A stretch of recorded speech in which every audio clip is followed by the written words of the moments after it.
Honda Civic, Mazda 3, Subaru Impreza, Toyota Corolla, and Kia K4. What bonds these compact cars in 2026? Well, they can all be had with a hatchback body style, and the K4 is the latest to join that club, so let's see what sets this one apart from the super successful K4 Sedan. Replacing the Kia Forte for the 2025 model year, the K4 has proven to be the right small car at the right time for the Korean automaker. In calendar year 2025, this model made it onto the podium as one of Kia's highest sellers, finishing with the silver medal behind the Sportage compact crossover. Sedans may not be the harbingers of success for car companies that they once were, but demand for them remains alive and well. Which brings us to hatchbacks. For a while there, it seemed like America was completely done with this body style, but the aforementioned competitors have remained committed to the segment for years now, and Kia wanted to get back in the game. Up until 2018, you could order a Kia Forte 5, which sat in this very position in their lineup, but it didn't have the modern and elegant lines you have here on the K4, it didn't have the wide rear haunches, the near premium level interior, and it certainly didn't have this much space. Compared to the 4-door, the 5-door here is actually nearly a foot shorter in overall length, but it retains the same wheelbase with the same exaggerated door cutout for the wheel well, meaning this door might bump into you when you try to open it, so be conscious of that when you get to the back. The sedan's trunk can swallow 14.6 cubic feet of space, but behind the second row here, you'll find 22.2. The advantage of getting the hatchback is of course the much taller opening for sliding in that extra cargo.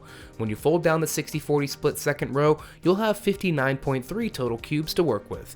That's better than average for this segment, but it's not quite as big as the Honda Civic hatchback.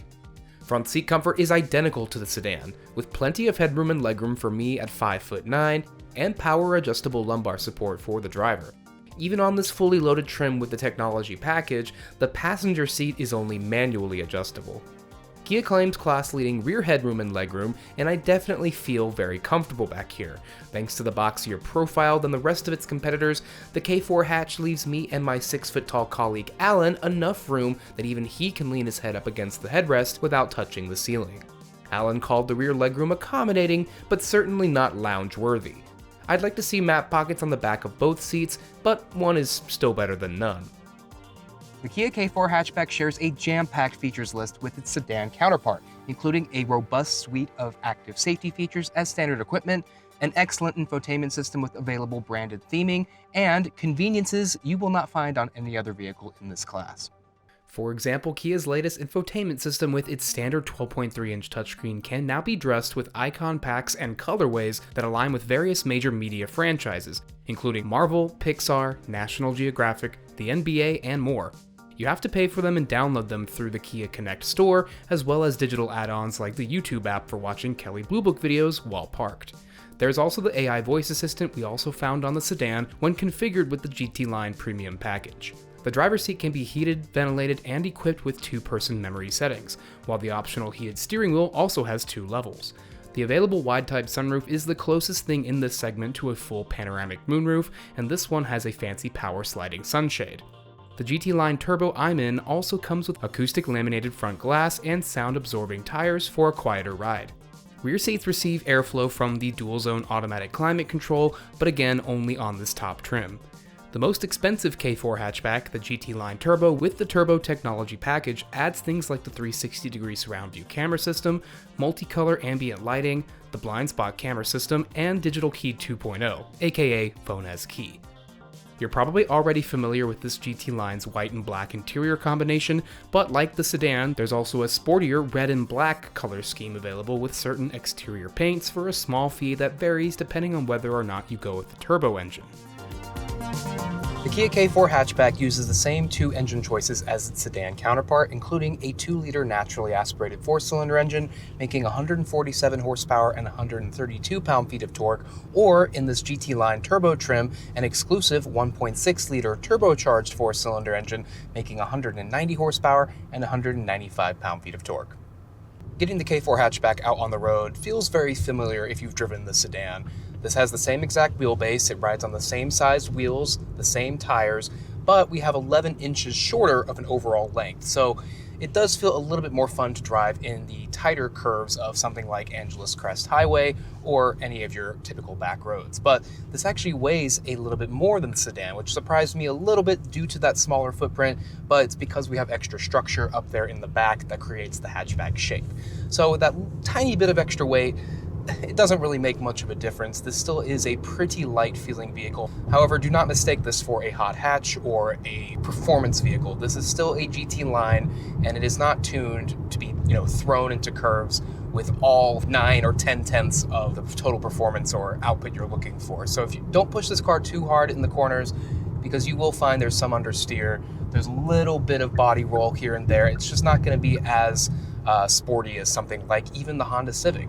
The Honda Civic is still going to be the superior driving car in this segment, as well as the Mazda 3 hatchback. Both of those are very dynamic vehicles, but for the average in this segment, I think the K4 does very well for the mission it's going for.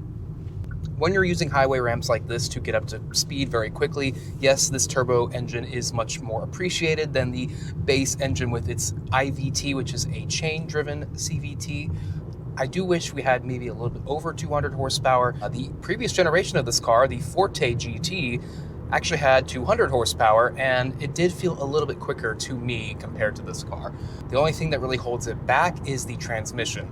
I'm happy to report it's an 8-speed automatic with no, special dual clutch setup, anything wonky like that. It's a very simple transmission, but at times it does, hesitate to downshift a little bit, and when you're trying to pull out onto busy streets, that can be somewhat of a pain point for a car like this of this size. You want to be able to confidently get out on the road, and at times, you might have to plan ahead a little bit more. Because this is a GT line trim I'm in right now, we do have an independent rear suspension, as opposed to the torsion beam in the EX trim. Now the sedan model does come in LX, LXS, and EX trims, but this only starts at the EX level. So the EX trim is the only model of the hatchback that is going to come with that torsion beam rear suspension. So most K4 hatchbacks will have the more sophisticated setup, which is nice. Out here on the highway, you can take advantage of Kia's Highway Drive Assist 2 feature. That gives you very advanced lane centering, lane keeping assist, and adaptive cruise, all combined to give you almost what feels like a hands-free system, but you will be reminded every so often to put your hands back on the wheel. I'm honestly surprised Kia has not come out with a fully hands-free system yet, because this system does feel like it is primed for that duty. They just haven't unlocked the ability yet. Because we don't have a hybrid here, obviously you're not going to be able to get the kind of efficiency you would out of a Honda Civic hybrid hatchback. And that is really an exclusive offering in the segment, having a hatchback with that hybrid powertrain and a very fun to drive car. For me personally, I would actually spring for this turbo, because I do like the feel of a traditional shifting 8-speed automatic, despite what I said earlier about it being a little bit hesitant at times. I do like the feel of the turbo engine itself. It doesn't sound too bad behind the wheel, and out here on the highway right now, I can barely hear it. So it's actually a really refined experience overall. And if you were wondering if a GT line trim with a manual transmission is ever going to come back, that question was asked of the Kia representatives today, and unfortunately the answer we got was, as of right now, no, there are no plans to bring back the manual. But if enough of you reach out to your dealers and beg for them to bring a manual transmission to this car, maybe they will deliver. But for now, no manuals coming to the K4 hatchback. I don't know about you all, but I am super stoked to see another compact, affordable, and frankly very attractive hatchback available here in the US. And it's already a really well-rounded package, but all it really needs now is a hybrid powertrain so it can really bring the fight to the Honda Civic.